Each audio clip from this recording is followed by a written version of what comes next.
ये है अफ्रीकी ब्लैकवुड, जिसकी कीमत लाल चंदन की तुलना में कई गुना ज्यादा होता है। इसे खरीदने से पहले अंबानी जैसे बड़े से बड़े अमीर लोग 10 बार जरूर सोचेंगे।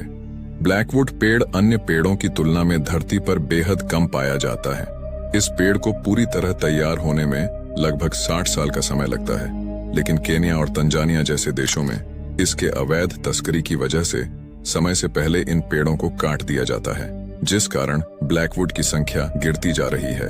अफ्रीकी ब्लैकवुड का इस्तेमाल शहनाई, बांसुरी, गिटार, मजबूत फर्नीचर जैसे एक्सपेंसिव चीजें बनाए जाते हैं। इस लकड़ी की 1 किलोग्राम की कीमत 8000 पाउंड यानी 7 लाख रुपए से भी ज्यादा होती है।